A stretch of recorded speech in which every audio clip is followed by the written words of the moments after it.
This episode is brought to you by State Farm. Listening to this podcast? Smart move. Being financially savvy? Smart move. Another smart move? Having State Farm help you create a competitive price when you choose to bundle home and auto. Bundling, just another way to save with the personal price plan. Like a good neighbor, State Farm is there. Prices are based on rating plans that vary by state. Coverage options are selected by the customer. Availability, amount of discounts and savings, and eligibility vary by state.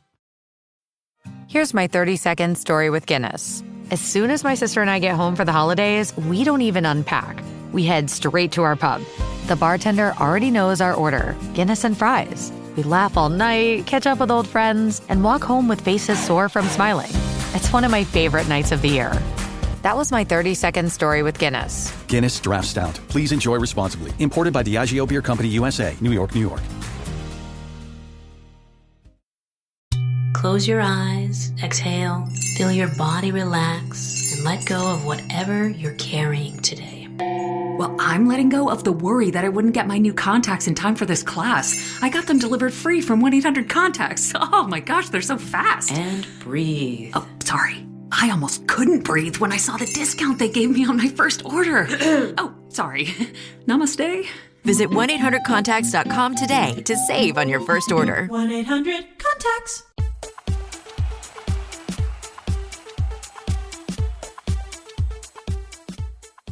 You're listening to 1865, the Nottingham Forest podcast with George Edwards.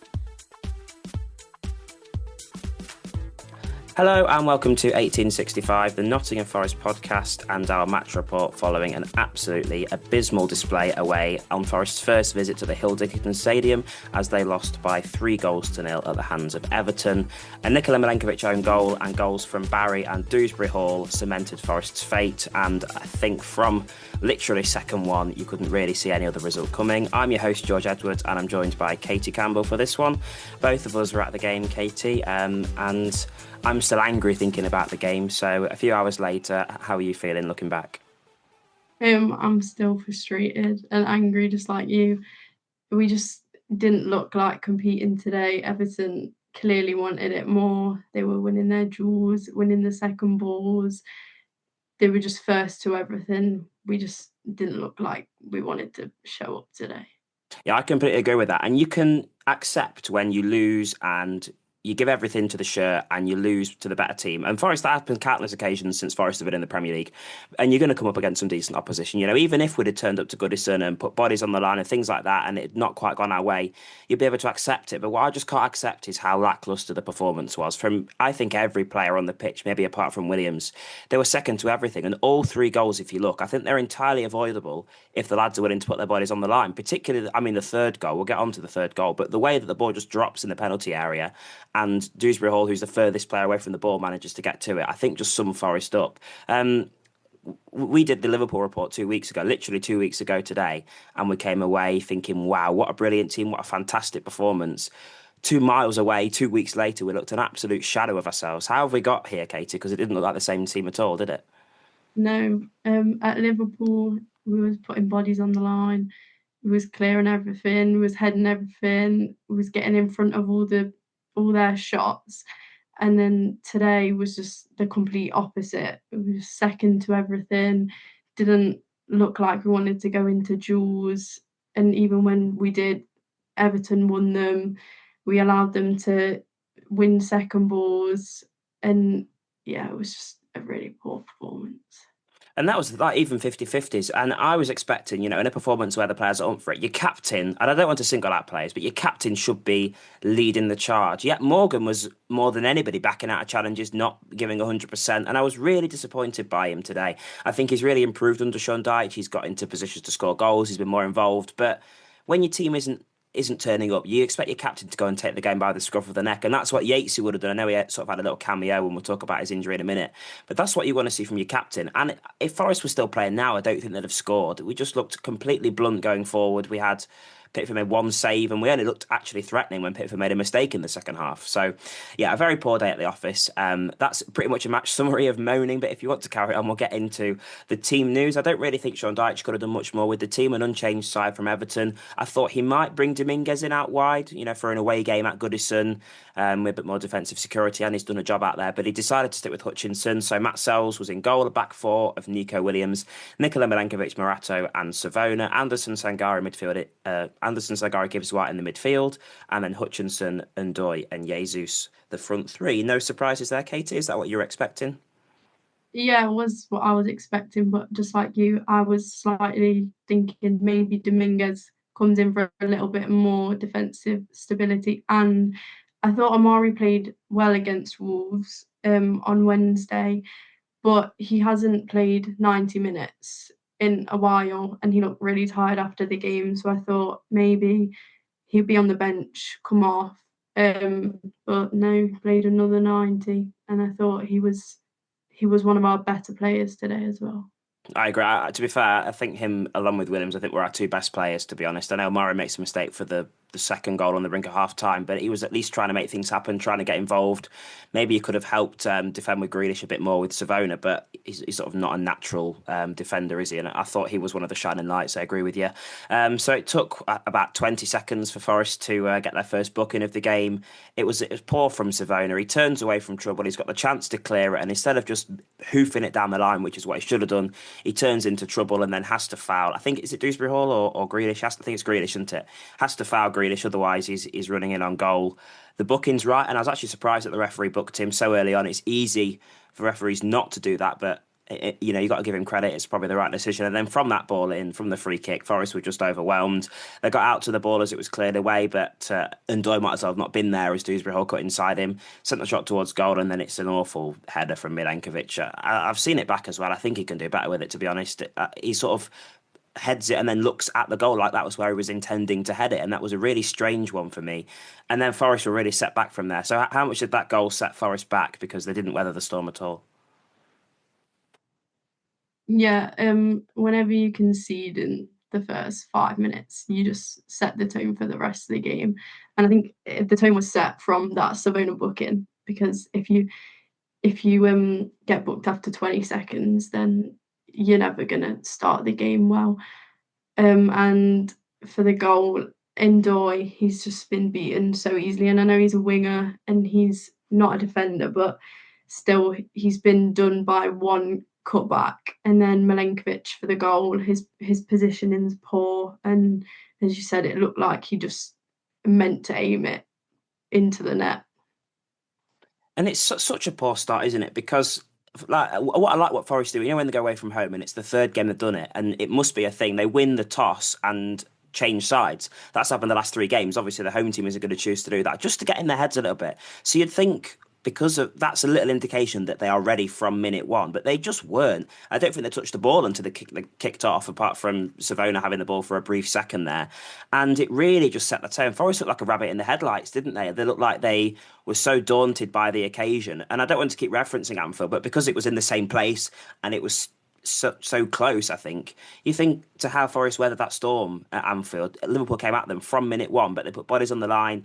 They were in the way of everything. They were so determined to defend and to get out when they could. They got forward in that first half an hour, albeit Liverpool did dominate the first half an hour, and then Forest obviously went on to win the game. But there was absolutely none of that today. And, I just really was frustrated by that. The next thing that happened in the match was Ndoye going down under a challenge of Tarkowski. Now, me and you, Katie, both didn't really see this. I just saw Ndoye on the floor, and with my frustrations with him at the minute, I think I was more annoyed at him for sort of play acting, and neither of us have seen it back, but he didn't see anything there. No, I didn't.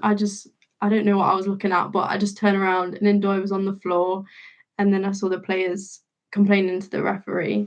But people have been saying that Tarkowski just came and barged him from behind.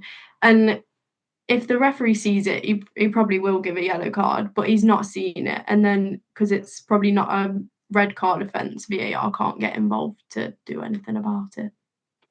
Yeah, absolutely. And then from that move, Forest had, I mean, really the only chance they had of the half. Savona got forward, got it in from the right side, and it was an awkward cross for Jesus at the back post. But he did well to get up there and head it wide of the target. Now, him in the air is something that's really been a positive recently. He struggled, but since the United game, especially, he started finding a way to be involved with the ball, and particularly with long balls. That was all he was getting, really, wasn't it? From Sells punting it long to him every time, and him trying to grapple with Tarkowski and Keane, and it was always going to be fighting a losing battle. But from that chance, I was expecting Forest to maybe kick on. They've not had the best start, but maybe this was their chance to get forward and to try and grow into the game. But how disappointing was it that nothing really came after that Jesus chance?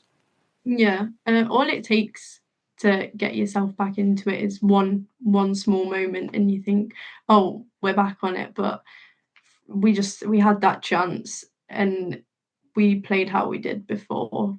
We just let Everton completely dominate, and there wasn't a lot of quality on the pitch today.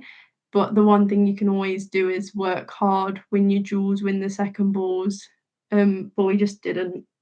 So it was really frustrating to watch. Yeah, I agree. That the most frustrating thing is that Everton were very poor. I don't think they offered much quality at all.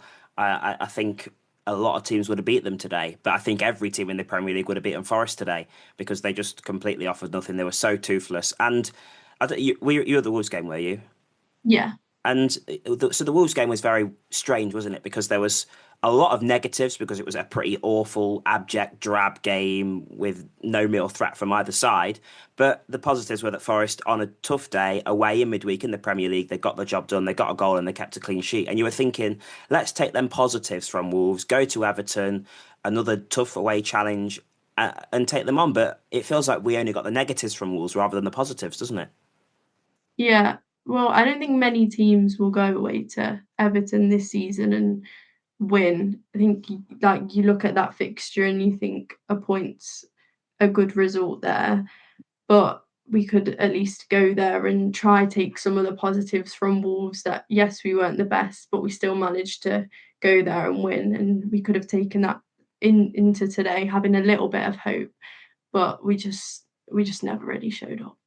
And teams have gone there. I mean, Newcastle scored 4 past them, Spurs scored 3 past them. They started the season really well at home. But teams have gone there and gone at them. But Forest just didn't have a single prayer in that game, to be fair. So Dewsbury Hall had a shot that Sells eventually said, I think he spilled it and then collected it a few minutes after the Jesus chance that we discussed. But, I mean, Forest were just so deep. That's something I picked up on as well. Sangare and Anderson were almost next to Morato and Milenkovic at some point. So then when Forest do get the ball, they're sort of looking left, right, centre, they've got nowhere to go. So do you think that how deep Forest were was a mentality thing because of how the game started and they all rocked back, or do you think that came from Dyche, or a bit of both?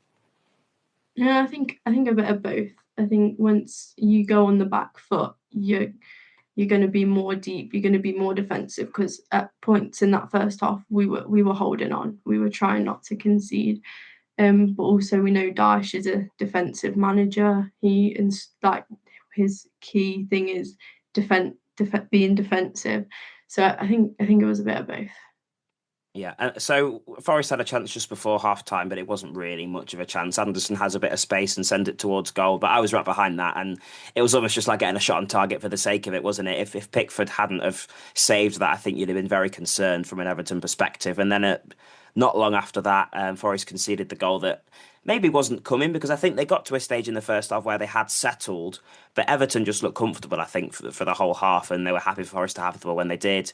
And I think they almost thought it's only a matter of time before we score the second.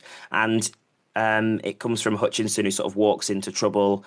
And this is what proved the points we're saying for me today, because Everton get the ball on halfway. Yes, it's a 3-on-1, but there is 4 Everton players charging towards our goal, and Milenkovic is obviously in the opposition, and it's only Morato who's following in. All the other players are sort of half-heartedly jogging back. If Forest did manage to defend that situation, it come out and hit the post, or Sells made a save, it would have been 4-on-2 because Forest didn't have the desire to track back or the belief that it wouldn't be a goal. So that's what frustrated me the most. But yeah, Ndoye played it really well, drove towards the edge of the box and then took Milenkovic out of the game into Barry. And Katie, if you've got a striker that needs a goal, they've got to play Forest, haven't they? Because we always do this. Yeah, it was inevitable to happen before the game. He was joking about, Barry's probably going to get his first goal today. But we were high up the pitch, so we obviously had bodies forward, and then it doesn't help that Amari loses the ball. But once you lose the ball, you should be tracking back, sprinting, trying to get there, trying to get anything. And I think Morato was there, and I'm not sure if he could have made a tactical foul just to stop the counter attack, because once it got past Morato, it was a 3-on-1, and Milenkovic was so in trouble. But once you lose the ball, you have to get back, you have to sprint, you have to do everything you can to stop yourself conceding, especially right before half time, because that just kills all your momentum going into the second half. And that's the thing. It was okay in the middle of it, but we can see one goal in the first minute and one goal in the last minute, and it really set the tone for the rest of the game. We're going to take a break, and then we're going to uncover the rest of the game. The 1865 Match Report. In America, half of every dollar spent on brand medicines goes to entities who don't make them. While middlemen like PBMs and 340B hospitals drive up costs, Biopharma is investing $500 billion in new infrastructure and manufacturing here at home, and helping patients buy medicines directly at lower prices. Tell Washington to end middlemen markups and put American patients first. Visit phrma.org/middlemen. You're listening to 1865, the Nottingham Forest podcast. Hello, welcome back to 1865, the Nottingham Forest podcast, and our report following Forest's defeat at the Hill Dickinson Stadium. So at half-time, we were expecting a couple of changes, I think, and I thought it was quite strange that Zach Abbott was the only one that really looked like he was going to come on at half-time. And then suddenly, as the second half, we saw Callum Hudson-Ndoye emerge, and also Ryan Yates come on. So those three replaced Nicoló Savona, Dan Ndoye, and Ibrahim Sangare. I think we all thought Hudson-Ndoye might come on for Ndoye and maybe have a bit more threat. The Abbott thing's possibly for the yellow card for Savona, maybe not to get him suspended, because I don't think Dyche was resigned, but I couldn't see Forest getting anything from the game, and he's obviously tried to make a difference by putting Hudson-Ndoye on. And then Yates, I think, was brought on to do what I expected, and as I mentioned, Gibbs White to do, just to give us a bit of fight and determination and get to the ball first. So those changes were pretty spot on from Sean Dyche, would you say? Yeah, same as you. Probably brought Zach Abbott on because Savona was on a booking, and you don't want to risk him doing anything silly and getting himself sent off, because we don't have many fullbacks. We only have Abbott ready to come on and play, and he's still young. He's only 19. You don't really want to throw him into situations like that. Yates, I actually thought Sangare played all right in the first half, so I was a bit confused, but then we were losing battles, and sometimes you just need a leader, and especially Yates, he's Forest through and through, so he just comes on and adds a bit of fight and helps the physicality of the team. And then Ndoye was poor again in the first half, so just bring Callum on to try and create something, but I thought when Callum came on, he didn't really do much either. Yeah, well, I was going to save it for after the game, but let's talk about it now, because the wide areas is such a concern at the minute, I think, isn't it? We lose Anthony Elanga in the summer for, a decent fee, and I think there was always a worry about replacing him. And how Forest have done their scouting and managed to bring in Dan Ndoye as the replacement is really beyond me. I've tried to be patient with him, and he's had the odd good game. Leeds and Man United, it was okay. But I just can't see what he offers. He's got no pace. He cannot beat a man. He's not strong.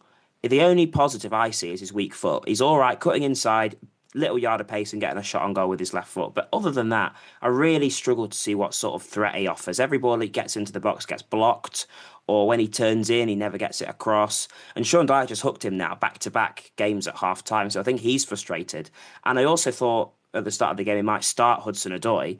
But if you're thinking about bringing a half-time change on and you're bringing Dan Ndoye on, you're thinking that's not going to have much of an impact. So that's why I think he maybe benched Hudson-Ndoye, just to maybe have some sort of threat from the bench. Hudson-Ndoye as well has underwhelmed me, because you're expecting him to come and replace Elanga. He's been in the Premier League for 5 years. He's been at Forest for 3 years. He's the one of the three that knows the club the best, and you think should step up to the fold and become that out-and-out consistent threat that Elanga managed to be in the second half of the season. But he has not done that. So it's taken a guy who was not fancied by all three managers at the start, a guy who's left out of our Europa League squad, and a guy, the youngest winger, to actually step up and be a threat. And if it wasn't for Amara Hutchinson, I really don't know what we'd be doing. So how big is this winger problem, and do you see it fixing anytime soon? Yeah, I think Amari is the only winger currently that we can give credit to. He came on against Leeds, won us the game. Came on even in the Brighton game the other day. We didn't win, but he still came on, made an impact, and we were a lot better in that second half. And again, we looked toothless in front of goal, but again, Amari looked bright. Dan Ndoye, I think he's come to the Premier League. It's a new league. He has to have time to adapt, but it's been quite a while now, and we're still not seeing what we should probably be seeing from the amount of money that we spent on him. And we know Callum, we know what he can do, but currently he's just not producing to the levels that we know he can. So I don't really know where we go from here, because Hutchinson's not in our Europa League squad either. So then it becomes difficult to see how you're going to get your wingers producing in those games, especially if we're fighting to be in that top 8 in a few weeks and we need something. It's a much more measured response than my angry rant there, Katie. Well done. Yeah, and with Backward coming back, you're hoping that's maybe an option Forest can go down. But as you say, if we go into the Europa League with Hudson-Odoi and Ndoye, you're thinking that's the perfect place for them to gain some confidence. All three, I think, are games of the Forest that should fancy themselves at. Particularly Utrecht, who have got 1 point so far, but you're not going into it with any sort of confidence that they can do anything, and you almost think we might as well stick McAtee out there. I know he's done nothing as well in the Forest shirt, but maybe he can produce something, because the opportunities Ndoye and Hudson-Odoi have been given are not coming to fruition. And what I know, it's maybe because he's Swiss as well, but it reminds me of when we had Freuler, because Freuler came in from a similar league, and when he played for Switzerland, absolutely tore it to shreds. I think Ndoye in the international break got 2 assists and a goal in one game. Yeah, they both came to the City Ground, and you're just thinking, what are you offering in a red shirt? So I do hope Ndoye comes good, because he's got decent stature, and like I say, is both feet, but I just can't see it at the minute. And I think Dyche is losing patience, shown by the fact that he's hooked him 2 half times in a row. One of the half time substitutes had to go off just about 15 minutes into him being on the pitch. That was captain Ryan Yates, who went down with an injury and was replaced by Nico Dominguez. Now we've got Ibrahim Sangare off to AFCON in a couple of weeks. Ryan Yates going off with injury, and we're still without Douglas Luiz as well. How much of a concern is it to lose someone like Yates, particularly when we're 17th in the Premier League? Yeah, well, Yates is our leader. He's Forest. He knows what it means. He will always be up for the fight, especially with how it's looking to be a difficult season. We need our leader there. We need someone to step up. So he'll be a big miss, especially as you said, that if he's out and then Sangare is going away and Douglas Luiz is injury prone, we've then only really got Anderson, who can't play every game because he'll just become so fatigued and so tired, and Dominguez. So yeah, it is looking like a concern. So Forest got a sort of half chance midway through the second half. They got down the left, they got it into the box, and it only came because Jordan Pickford pretty much dropped it on James Tarkowski that the chance arose. I think Jesus maybe got a touch on it, and it fell to the one player on the pitch that is probably the least goal threat, and that's Nico Dominguez, who just sort of rolled it across the floor, and it was very easy for Everton to counter that. How much does it show about Forest attacking play that the best chance of the half came from an Everton mistake? Yeah, that looked like the only way we were going to score today, to be honest, was from a mistake, and we nearly did. It's great defending by Tarkowski to get on the line and block it, and then Jesus looks to try and collect any scraps like he did the whole game, but again, Tarkowski gets to the ball first, and that just really summed up Forest afternoon, that our best chance of the game was from a mistake. I've seen a lot of people as well that are frustrated with Sean Dyche. Is there anything else you think he could have done? Because he obviously made the triple change. He then had to replace Yates, and then he waited a bit of a while to bring Callum Wendo on for Jesus. But he's possibly thinking, I've got to save a sub for injuries potentially. So is there anything more you think Sean Dyche could have done to aid the battle today? I don't think so. I think it was more down to the players, because we know that Dyche wants his teams to fight, to win their duels, to win their second balls, and he would have told the team that that's what we need to do because Everton will be up for it. and we just didn't. So I think today was mainly down to the players. Yeah, and it's getting quite a concerning factor, because I think we said the same thing at Brighton, that Dyche did all he really could, and the players then didn't follow through with the game plan. So you're wondering, I don't think we're just in that performance under Nuno, to be honest. And I don't want to keep talking about Nuno because he's not our manager and stuff like that. But you just think how good we had it. It's so frustrating that we threw that away because of boardroom issues, and actually issues that now you're thinking, was Nuno right? Because the recruitment really isn't up to scratch, to be fair, based on the showings that we've got at the moment. The final goal came with about 10 minutes to go. It was a corner kick that was given, played into the box, and then it fell to the back post. I think Forest sort of half cleared it, and then it fell to Dewsbury Hall, which is unacceptable because Forest, there's about 5 red shirts around it. It drops when Dewsbury Hall's pretty much outside the penalty area, and Dominguez allows one player to stand in front of him. Everybody else stands still and just watches Kieran Dewsbury Hall lash it into the back of the net. With that, pretty much 3/4 of the away end got up and left. I went for a wee and came back, but not many people came back after that. It was a very dire prospect at that point, wasn't it, Katie? Yeah, Gow just summed up the afternoon. Sells clears it, but not very far, and then his teammates could come and help him and try clear the ball, but it just falls straight to Dewsbury Hall, and everyone, as you said, just watches him put it in, and it's not a goal that you should be conceding in the Premier League, especially when you're fighting for every point that you can get to try and get out of this situation.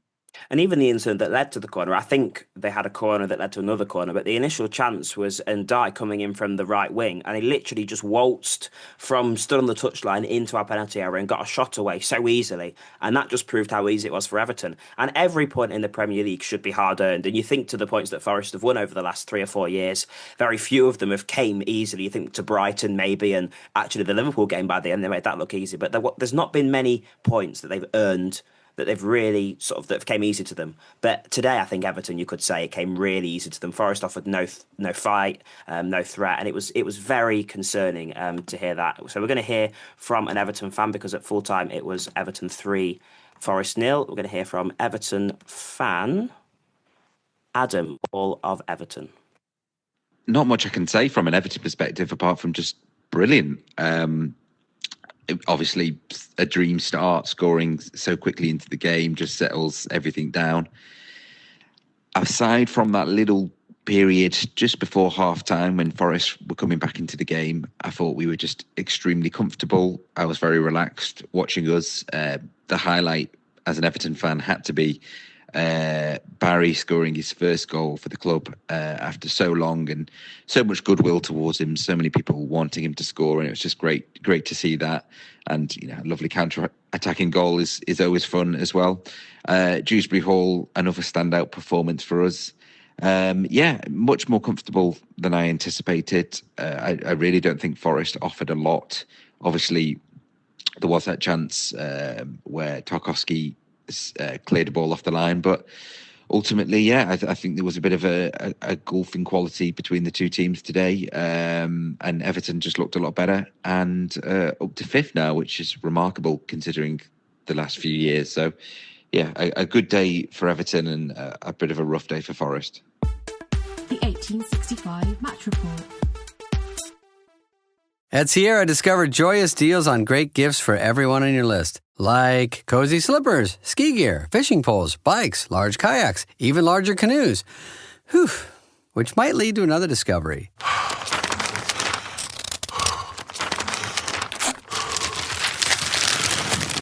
Wrapping gifts is the only sport you need to stay fit this season. 'Tis the season to discover great gifts at unexpectedly low prices. Sierra, let's get moving. You're listening to 1865, the Nottingham Forest podcast.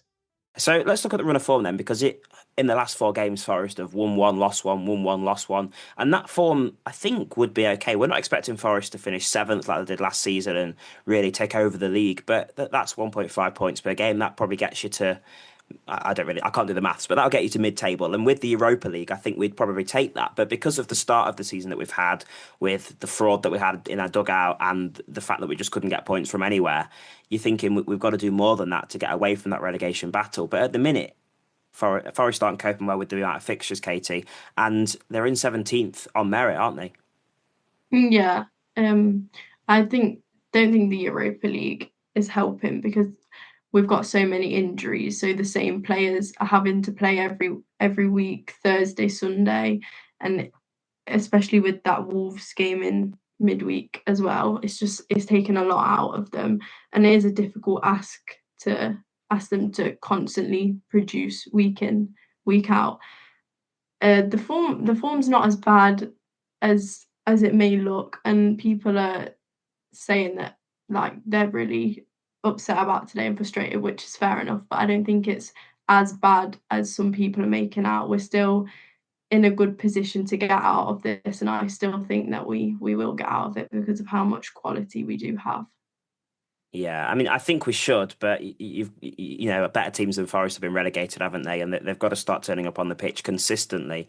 For me, now let's look at the lack of attacking threat, because injuries obviously play a part of that, and the fact that Hutchinson can't play in there in the Europa League. But Forest have only had 3 shots on target in each of the last 3 games, so that's 9 shots on target across that period. That really isn't good enough. And Igor Jesus can fight all he wants. I thought he was brilliant against Wolves, probably Forest's standout player. But there's only so much he's going to be able to do with the type of service that Forest gave him at Everton, And I even think Chris Wood sometimes struggles with the physical battle. So letting Igor Jesus, who's maybe 5'11", 5'10", try and battle with that and make something happen is never going to work. So how do we try and turn around this attacking threat to make us consistently look like we could score more than just one lucky goal a game? Yeah, today I think, and recently, there's not been as much connection between the players, and today there was a lack of movement. Like we needed to move the ball quicker because Everton were so on us, so just in our faces, that we just needed movement from people, and we also needed to move the ball quicker instead of taking so many touches. So I think it's just about moving everything quicker, making the opposition not have as much time to think and come on to us. And I also think that we need to get more crosses in, but crosses where we know men are going to be. And Igor can only he was feeding off scraps today. There's only so much he can do, but I think he needs crosses right on him, because that's how people are saying that in games recently that we've needed Wood, but Wood also just needs service, and that's what he got a lot of last season. So I think we need to provide for Igor, and he'll come better for us. I think the player we're missing the most at the minute has to be Murillo, though, when you look at how he's so important to both attacking and our defensive side. And Morata is really frustrating me at the minute, because we can all see that he's not Murillo. Why he consistently tries to be Murillo really is beyond me. He's another Milenkovic, isn't he? He's another head it, kick it, centre half, and we don't want him to be that. You look at Everton and they have Michael Keane and James Tarkowski. They've got Jarrad Branthwaite, who's injured, who can play it on the floor, but because he's not there, he doesn't expect Keane to do that. Tarkowski's never going to be able to do that. They play to their strengths. Somebody needs to get hold of Morata and just tell him to play to his strengths. Get rid of it when you need to. Don't try and spray it across the floor. It didn't really cost us a goal today, but there was a time in the first half where he takes one touch and tries to spray a long ball out to the right wing, and it just goes straight to Dewsbury Hall, and they sort of counter-attacked and we managed to deal with it. But somebody's got to tell him to stop trying to be Murillo, because Murillo is irreplaceable, and it does make you worry if we lose Murillo in January or in the summer, how we're going to cope. We're going to have to replace him. And the other thing about it is, when is Cunha going to get a chance? You're thinking in the Europa League, surely he's going to be given a chance, because the one game he played was Newcastle away, wasn't it? And that was under Ange Postecoglou, the least defensive manager on the planet, yet he still looked like he did a solid job, didn't he? So how do you think Forest solved this issue with Morata, and do you think Cunha deserves more game time?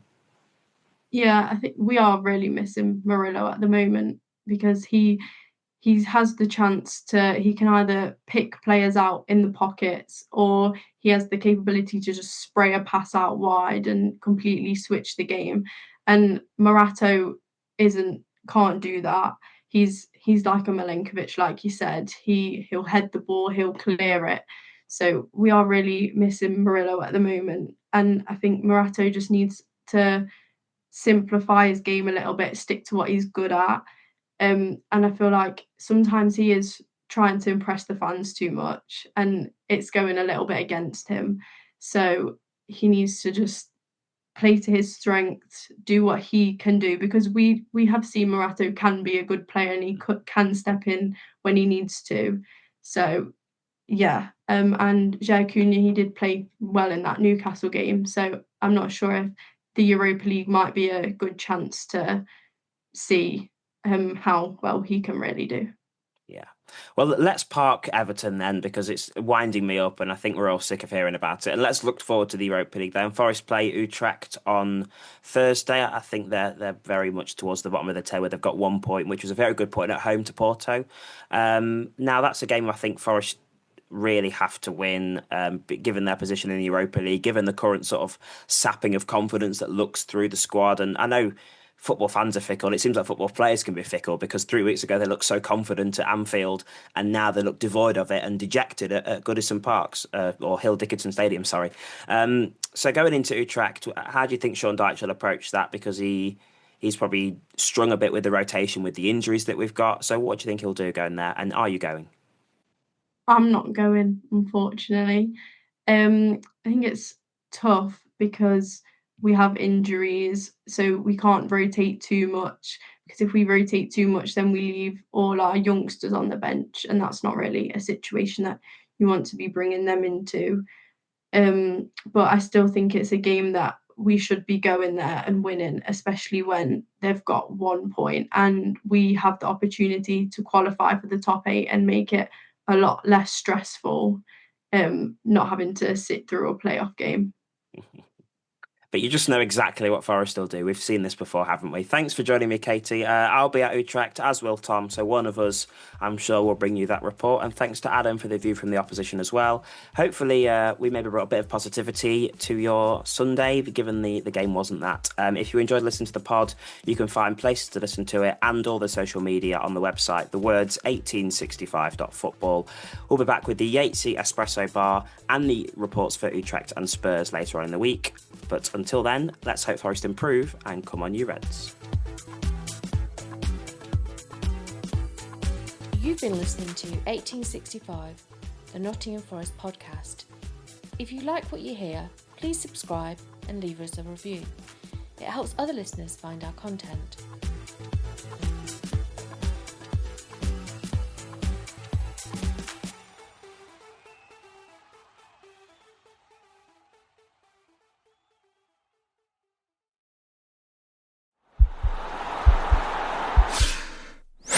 This podcast is part of the Sports Social Podcast Network.